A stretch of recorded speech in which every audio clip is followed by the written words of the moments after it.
blockchain is quite simply a decentralized ledger of transactions. To maintain a blockchain, instead of allowing a constant stream of transactions, which would be impossible to manage, a fixed number of transactions are organized into a block. Once that block is full, another empty block is provided to be filled with transactions. Transactions are submitted to be admitted to the block. Transactions are added in the sequence they were received, except that where higher transaction fees are offered, those transactions get added ahead of the other transactions. When the block is full, a new empty block is provided. All current blockchains use one of two types of transaction models. UTXO or Unspent Transaction Outputs are used by Bitcoin and other blockchains that are based on the Bitcoin blockchain, such as Litecoin and Cardano. UTXO transactions cannot be thought of as the way a simple bank account transfer, and each transaction can involve multiple inputs and outputs.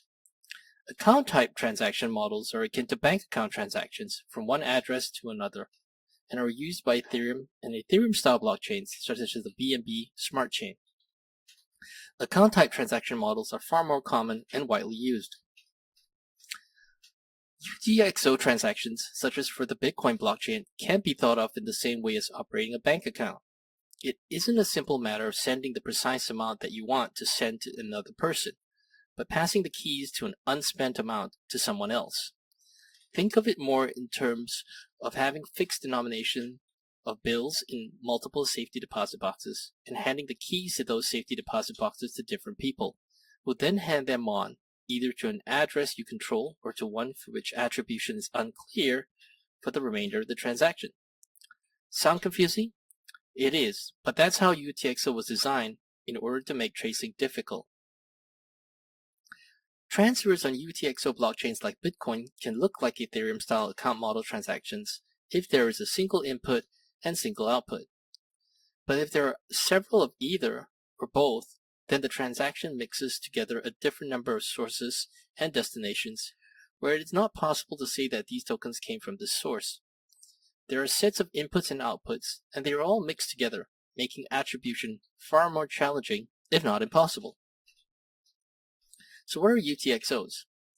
Each UTXO is like an individual bill in your wallet, each with a unique value. In the case of a wallet, think of it like having a bunch of dollars in bills of different denominations. For instance, you may think you have a homogeneous Bitcoin balance of 1 BTC in your wallet, but what it really consists of is several UTXOs, like 0.35 BTC, 0.27 BTC, 0.2 BTC, and 0.18 BTC.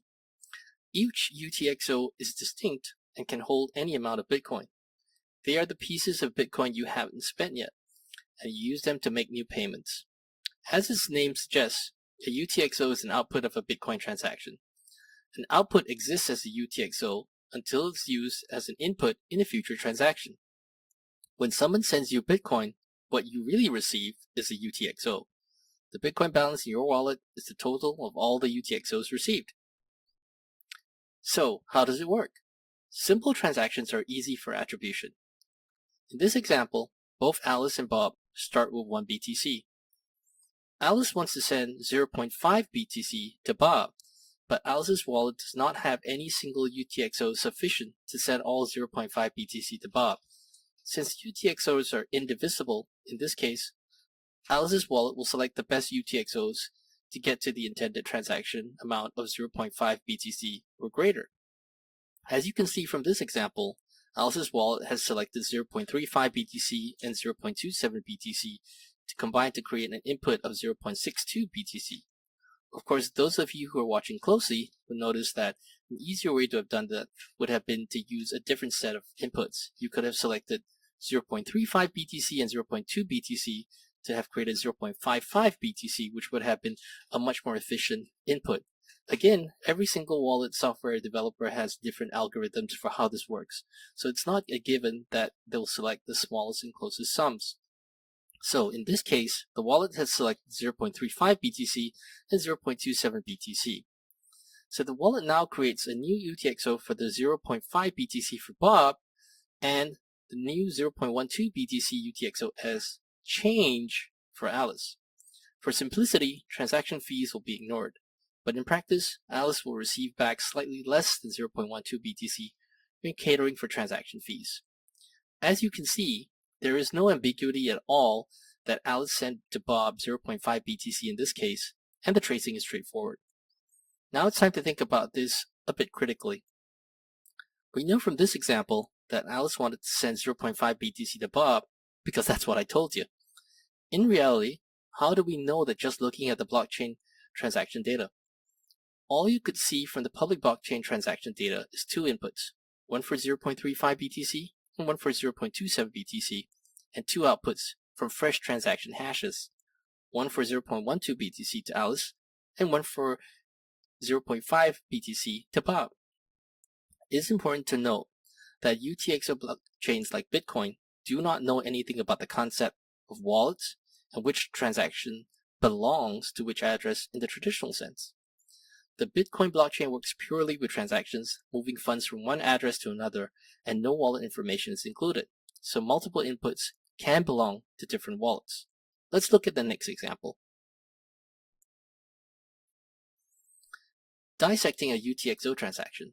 Now the change address for this transaction need not be the same address and can be a different address. In fact, we know from Satoshi Nakamoto's original Bitcoin white paper that it's advised that you use a different address to receive the change for any transaction you're about to make. So when Alice's wallet created two inputs, one for 0.35 BTC and one for 0.27 BTC, one output for 0.5 BTC went to Bob, which was the intended transfer amount. But the 0.12 BTC change could easily go back to a different address, and in fact, many wallets, as a privacy and security feature, require the change go to a different address. As a matter of practice, because this change is managed by wallet software, a whole bunch of fresh UTXOs are created. But how can we say for sure that 0.12 BTC is the change back to Alice? Just recall, as Alice keeps transacting with the wallet, she generates more inputs. More inputs generate more outputs, and more outputs generate more change, which are themselves more outputs. Over time, this change keeps creating a whole bunch of fresh UTXOs with fresh addresses as a matter of course. Meaning the next time Alice undertakes a fresh transaction, because there are a whole series of addresses within the wallet she manages with a whole string of unspent UTXOs. Unless you know that Alice is managing these addresses, how would you know that it's her sending out these output UTXOs when they're used subsequently?